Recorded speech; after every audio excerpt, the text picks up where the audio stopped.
And we begin this hour with that much anticipated Artemis 1 mission.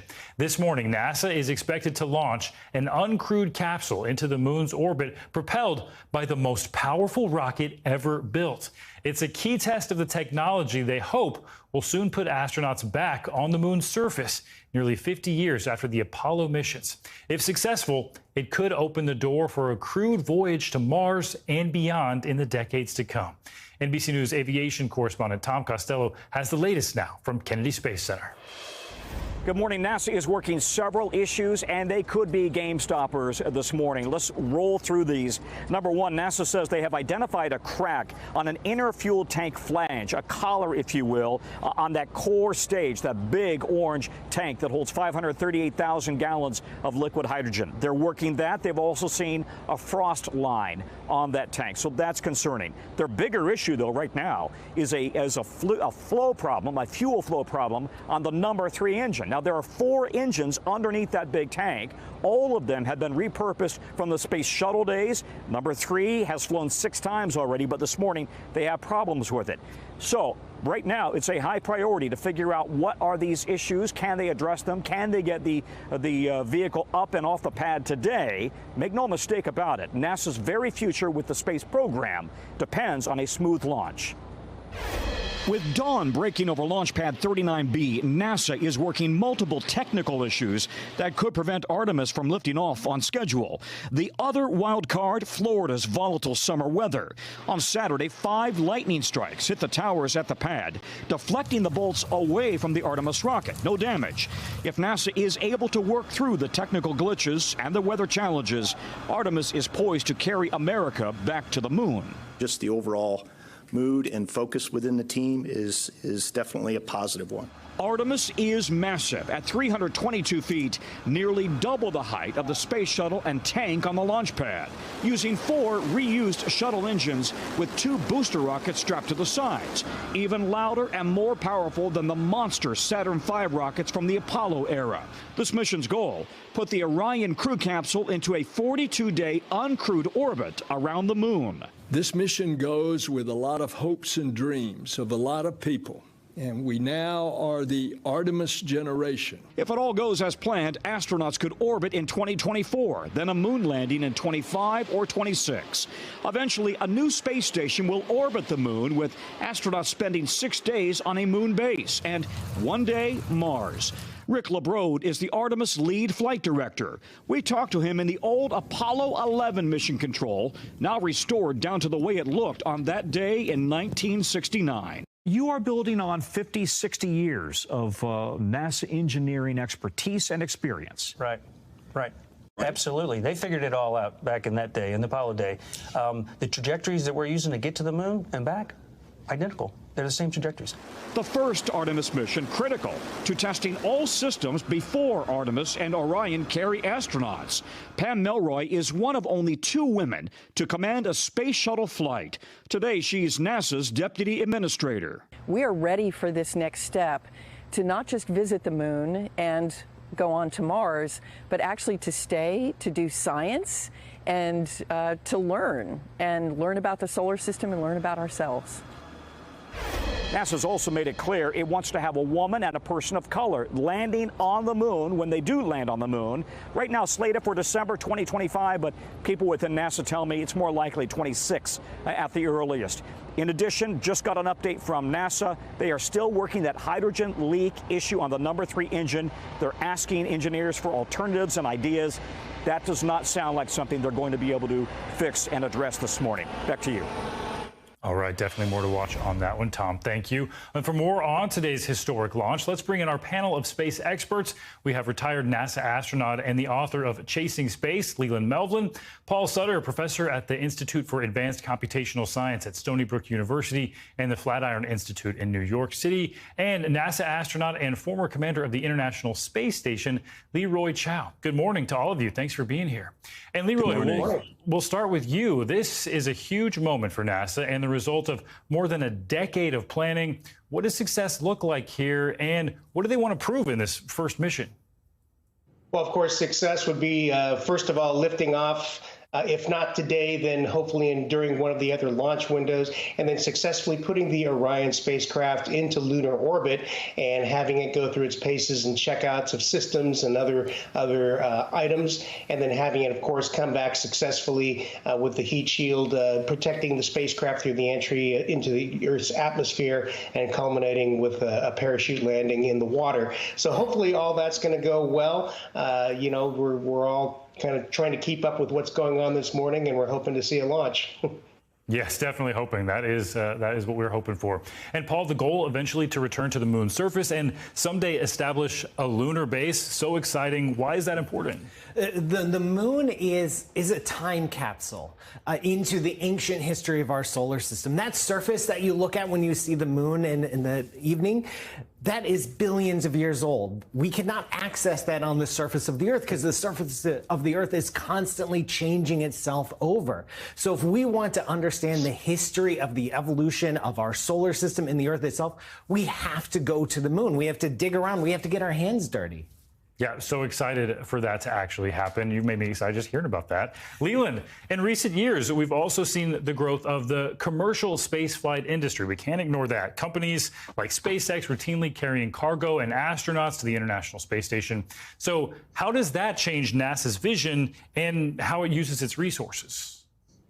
You know, Stephen, thanks for having me on this morning. I think it changes the vision because everyone's trying to get to this endpoint of living on another planet. I mean, you know, Elon Musk is trying to get to Mars. He's trying to go straight to Mars versus going to the moon. But he is going to help build a lander for us living on the moon to get down to the moon.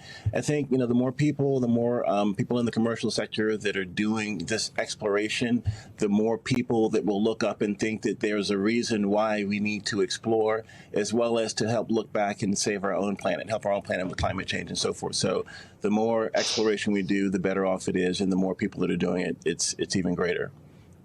And Leroy, the Apollo missions got so many people interested in space and inspired many young people to pursue careers in engineering and science. So what could a successful Artemis program mean for the next generation of space explorers?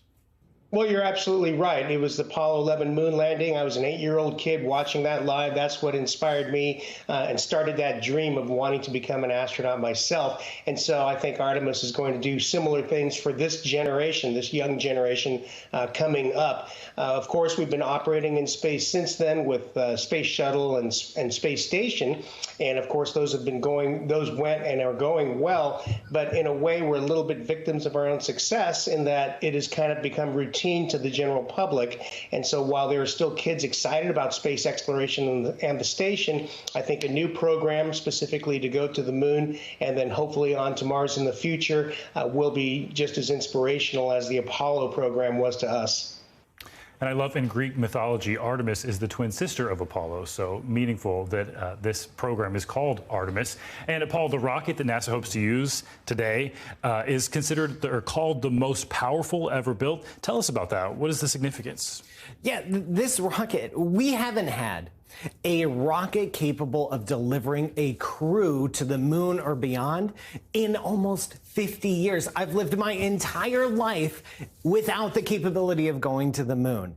And now Artemis is the key that unlocks the outer space, the outer solar system for us, for humanity. This isn't just about going to the moon and visiting for a couple days and then coming back. This is about building a sustainable presence on the lunar surface, around lunar space, and then hopefully Mars. This is how we do it. This is the first step. This is the building block of reaching out beyond Earth orbit.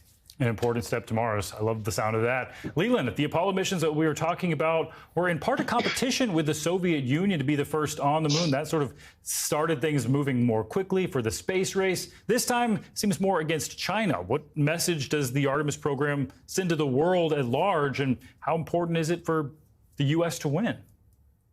Well, you know, I don't look at it as winning and losing. I look at it as getting people inspired about looking up and seeing what's possible when you explore as humanity. And so whether we get there first and we are going to probably get there first, but, you know, if the Chinese get there, you know, that's great too, because I think all kids, no matter what zip code you're in, no matter where you are, need to be inspired by what we do in space as humanity. When I was on the International Space Station, an African-American, Asian-American, French, German, Russian, the first female commander, breaking bread at 17,500 miles per hour, going around the planet every 90 minutes, looking at our respective hometowns, working together as a team. And I think that's the beauty of space travel, is we all do this as a humanity. An inspiring message to end this segment. Leroy Chow, Paul Sutter, and Leland Melvin. Thank you all, and stand by. We're going to check back in more on this flight situation, or this launch situation, coming up. And we'll be covering the Artemis 1 mission and the conditions at Kennedy Space Center throughout this hour ahead of that historic launch, which we hope happens despite the issues we've been hearing about. We'll keep you posted. And turning now to other news we're following and the latest developments surrounding the FBI's search of Donald Trump's Mar-a-Lago estate. A heavily redacted copy of the affidavit used in support of the FBI search is now public, leading to new actions by both the DOJ and the former president. NBC News senior White House correspondent Kelly O'Donnell has the very latest for us. There is a new push from very different corners to learn more about exactly what the FBI seized from the home of former President Donald Trump 3 weeks ago today. And a big question, what was at risk to national security or intelligence assets like spies working for the U.S. government because Mr. Trump kept sensitive secrets at his private club in Florida? This morning, the latest twists on the Trump FBI search. 2 separate moves for Mar-a-Lago damage control. First, the director of national intelligence has told key leaders in Congress that she has launched an assessment of the potential risk to national security if secrets seized from the former president's home had been compromised. 11 sets of classified documents were removed in the search, plus another 184 classified documents recovered earlier, as described in the affidavit. Democrats say that danger is real. He could be putting our national security at risk. He could be putting the lives of individual people who work for the United States at risk. And the second legal twist. A Florida federal judge appointed by President Trump writes that she is prepared to grant his request to appoint what's known as a special master, an independent official to review everything seized by the FBI. The judge also wants a more detailed list of what was removed and where those documents are now. Judge Aileen Cannon is giving the DOJ until tomorrow to respond. Some Republicans say more oversight of this investigation is needed. If you're going to take unprecedented action and raid a former president's house, well, you better have a strategy for unprecedented transparency. But other Republicans say Mr. Trump should have complied immediately. I understand he turned over a lot of documents. He should have turned over all of them. It'll be up to DOJ whether or not that reaches the level of indictment. But this is disgusting in my mind. And like this, no president should act this way, obviously. Still, Mr. Trump's allies warn such a move by the DOJ could be met with major backlash. I'll say this. If there's a prosecution of Donald Trump for mishandling classified information, there'll be riots in the streets. Former President Trump has used his social media to insist he has done nothing wrong and to repeatedly accuse the Justice Department and FBI of political persecution and even prosecutorial misconduct. There will be a hearing this Thursday on that issue involving the special master. All right, Kelly O'Donnell, thank you. Now to the latest on the war in Ukraine. Yesterday, both Russia and Ukraine accused the other side of launching rocket and artillery strikes near Europe's largest nuclear power plant, fueling more fears that the fighting could cause a massive radiation leak. NBC News correspondent Megan Fitzgerald joins us now from Odessa, Ukraine, with the latest on that. Good morning, Megan. Good morning to you. Overnight, the International Atomic Energy Agency did confirm that there is a team of scientists that are actively working to make their way to Ukraine. They're expected at this nuclear facility within the coming days, by the end of the week. Now, once there, they're going to be looking at everything from the structural integrity of this plant to the damage that's been done, even assessing the people that work inside. All of this to try and prevent a nuclear meltdown. This morning, as rockets are fired in and around the Zaporizhzhia power plant, Ukrainians are bracing for what they fear could be a potential nuclear disaster. Residents near the plant are preparing for a worst-case scenario, lining up to get iodine pills in case of a radiation leak. Meanwhile, international inspectors are on their way to Ukraine. The UN watchdog says a team of scientists will be inside the power plant later this week to assess any damage. Overnight, shelling intensified in Ukraine's eastern Donetsk region, where residential buildings were taken out and at least 8 people were killed. President Zelensky, in his nightly address to the nation, saying the Donbass is almost destroyed. But weapons from the West are pouring in. Ukrainian soldiers now armed with German-made howitzers.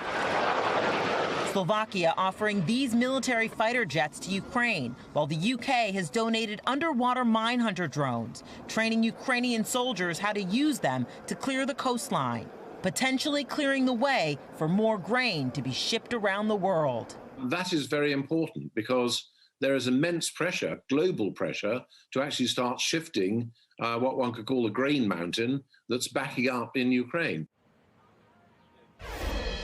Now, the Ukrainians say that the water behind me is just filled with Russian mines. There's only one clear channel. That's because of an agreement between Russia and Ukraine. It has so far allowed for more than 1 million metric tons of grain and food to leave this port city. Back to you. A very important development there. All right, Megan, thank you so much. Well, let's get a check of your morning news now weather. Powerful storms in the Midwest today. Meteorologist Michelle Grossman joins us with that. Good morning, Michelle. Good morning, Stephen. Yeah, we're going to be watching a stormy day in the Midwest, the Great Lakes, the Ohio Valley, and heavy rainfall stretching through the plains, even into the southern plains. So for today, we have a lot going on in terms of the weather, included with those storms. Also storms in the southeast. We're looking at really hot weather in the southwest and excessive heat watch there. So that's a look at today's weather. And as we go throughout the day, we're looking at those strong storms developing. Now, they could develop pretty soon, last throughout the day into the evening hours. 20 million people at risk. We could see winds gusting up to 60 miles per hour. Could see some hail, even the chance of a quick spin-up tornado. Otherwise, we're looking at heavy rain, the potential for flash flooding. We do have an enhanced risk. That's where you see that darker orange color. We typically don't see that often. We haven't seen it recently, so we're going to be watching that closely throughout the day. Because Chicago, you're included in that enhanced risk. We have a slight risk as well. That's in that yellowish color, where we're looking at the likeliest chance for some strong storms there. We have a cold front that's moving through really warm, humid air, and that's going to cause a chance for these storms. So the strongest storms from Illinois to eastern Michigan. We could see some training storms as well. That could lead to some flash flooding. That will be closely watched as we go throughout the day. Then that cold front moves off to the northeast tomorrow. We're going to see some quick moving rain. The good news is we're going to limit that severe threat, but still could see some heavy rainfall. Heavy rainfall also throughout the southern plains, the Gulf Coast into the southeast. You can see those brighter colors, the yellows, the reds, the oranges.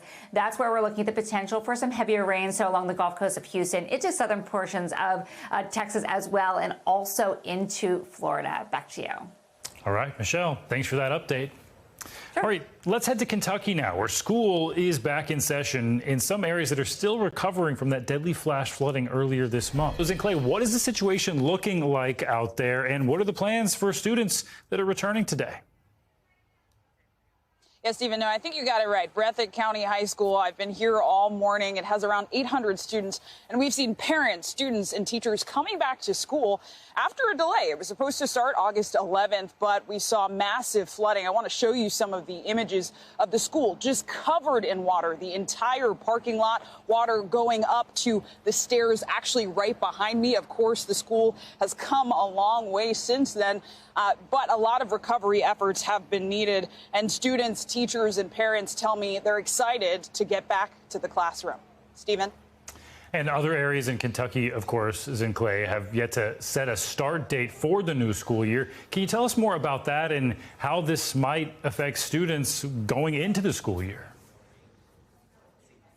Yes, Stephen. So we spoke with the superintendent of this county, and he told us that he's very concerned about some schools and their delayed starts. Right now, Breathitt County, Perry County, they are starting school today, August 29th. However, 2 schools in Perry County were unable to start due to the level of flooding that happened in the buildings. Let's take a listen to what that superintendent had to say. With this flooding, a lot of our community, a lot of the main roads and secondary roads and individual haulers and places that we run school buses have, the roads have seen significant damage. So transportation is one of our biggest challenges. And so you heard him say transportation is a major concern. So in addition to the water damage that a lot of the schools have seen, they're worried about actually accessing the location where a lot of these students live. And many classrooms have actually had to relocate. That includes this school right behind me, Breathitt County. A number of classrooms were so flooded that they're now meeting in new locations. Stephen. Wow, such a bad timing for this school year. Well, how have people in Breathitt County responded to this crisis in Clay, and what resources are they getting to help them in this situation? Yes, Stephen. So the thread this morning has been resiliency and community. I spoke with one mother who's also a teacher. She's taught here for over 2 decades. And she tells me Kentucky has seen a lot of flooding. And while they haven't seen anything like this recently, she says that the community came together. Teachers were calling households of students even when they couldn't reach them and the power lines were down. They would go and knock on the doors. So the resiliency of the community cannot be overstated. I also spoke with a guidance counselor here. She's been a guidance counselor for 6 years, and she expressed concern about safety of the students, talking about how many of them now are homeless or houseless, living out of tents. But she says through the support, through the resources, through the checking in on each other, through community, she's confident that they'll be able to support each other. And of course, we know Kentucky Governor Andy Beshear recently signed a bill giving nearly $212 million in aid and relief in the flooding funds. A portion of those $40 million will be going to the Department of Education, Stephen. So fiscal support, emotional support, but it is going to be a long road to recovery. Stephen. So important. Educators stepping up, going above and beyond yet again. Clay, thank you so much for that. Thanks for watching our YouTube channel. Follow today's top stories and breaking news by downloading the NBC News app.